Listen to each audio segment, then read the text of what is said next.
So this morning we're going to go and pick up Johnny's FJ1300, which has given him some electrical hassles. So I have hooked up the trailer, and it was giving me electrical hassles because the indicator didn't work, but anyhow, got it all going, should be okay. Blew up the tyres, haven't used it for a while, should be fine. So let's go and get this bike.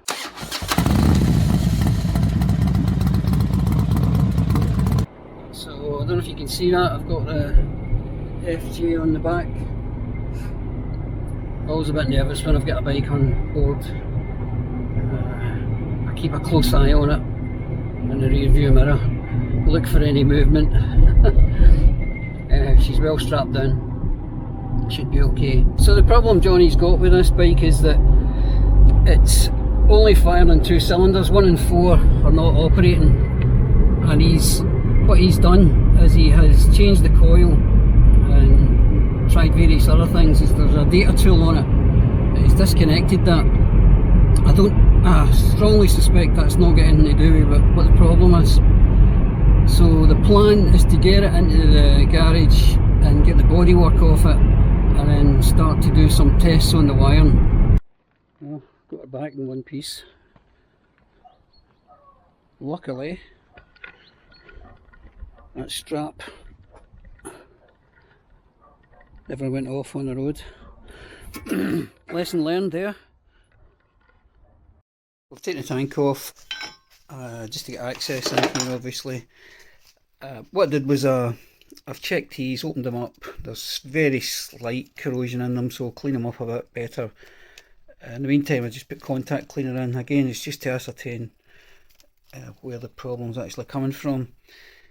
As we know, 1 and 4, cylinder 1 and cylinder 4 are not firing, and they're on the same circuit for the coil. And the coil, as we know, again, we know the coil's been replaced, so that won't be the issue, I don't think.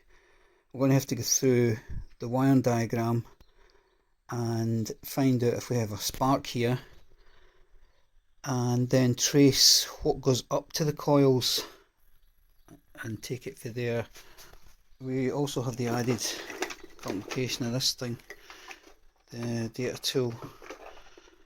I don't know whether that's into the immobiliser or not, because I believe Yamaha might have their own immobilising system, and if that was the case, it wouldn't have been wise to have wired this into the immobiliser as well. Anyhow, what Johnny's saying is that even though he's disconnected this part of it, the bike still runs.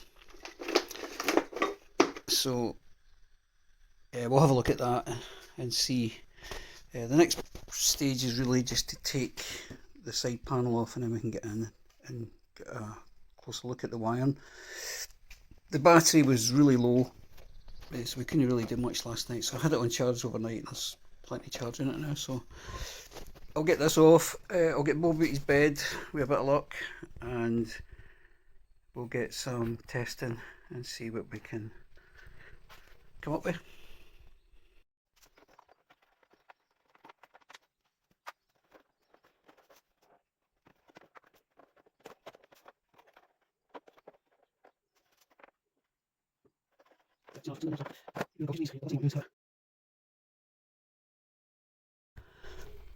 Right, so what we've done is swap the coil here, and we're getting a spark, so we know it's not the coil. So let's just, I'll put this light up, we'll just demonstrate the spark. Switch ignition on, it'll go better. So the spark is there.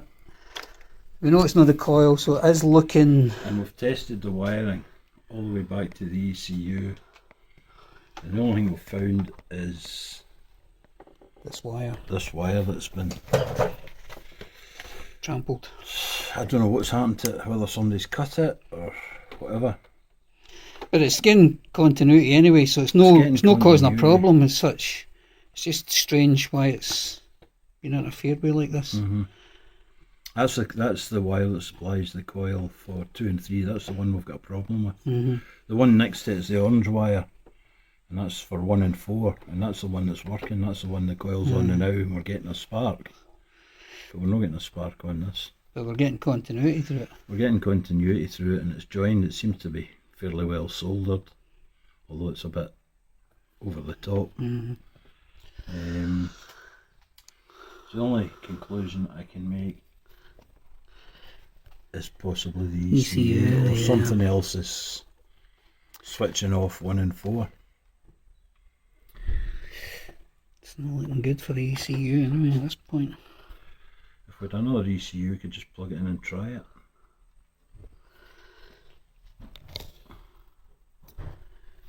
Right.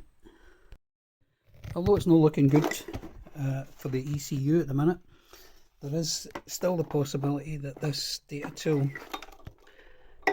wiring harness is creating the problem. So Bob's away to study the wiring harness, or the wiring diagram such as it is for this, and then I think what we'll do is we'll open up where that goes in, where it attaches to the main harness. You can kind of see it coming down.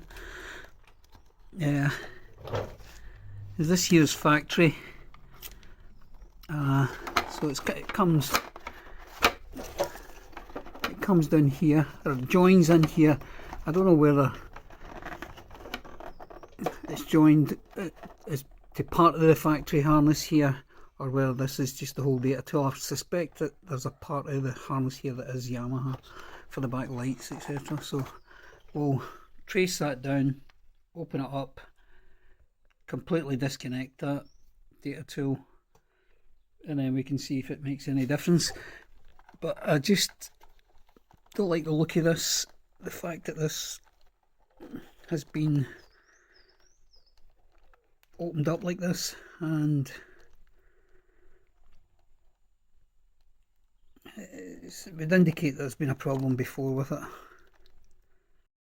So strip this part down, we can now get access to the wiring harness. I'm not going to film this because we're going to fit an alternative immobiliser system to the bike, and for security reasons obviously we don't want to film that. The next part of the filming I think will just be reassembling the bike, putting it back together, and hoping that she fires okay. So we'll go on to the next part.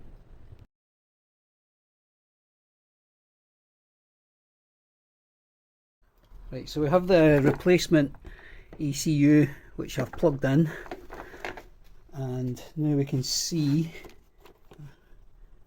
if this is going to work. So if this is going to work, I'll turn this light off. We should have spark at both of these plugs. Go ignition. Get that grounded up. That one's grounded. Yep. Spark at both the plugs, so that's an encouraging sign. So we'll get it fitted up, get the tank on, try it for real, see what happens. So we have a good outcome with the FJR. That's it, running fine, and we have, I took it down, I got it MOT'd today, so Johnny will come and pick it up at some point. I think he'll be quite pleased. I just noticed with the MOT it's been off the road for over 2 years, so it's nice to see it back running well and back on the road. So these, looking at the ECU, this is the one that came off it. You can see here that somebody's actually opened it up, and what I'm thinking is that was the reason why that wire was soldered so tightly there.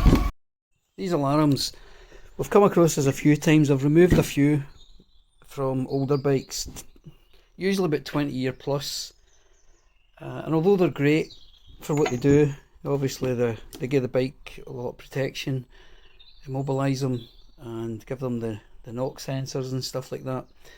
The problem is when they start to go bad, they really give you serious issues, things like not starting, cutting out, or intermittency, things like that, because they're either tied in to your ignition system or your fuel system. and as the contacts break down inside over time, you start to get these problems. So if you're experiencing that, and sometimes it's even difficult to detect what's causing it, whether it's something separate from the alarm. But we found over the years that once I've been in a few years, once I've been in a while, it's probably best to delete them and fit a new one, and that then negates that problem. So that's it for this one. Johnny's on his way down to pick up the bike. Sorry we've been a bit late in getting the third video out for the big CBR, but that'll be coming out shortly. Thanks again for subscribing. Ride safe, and I'll catch you in the next one.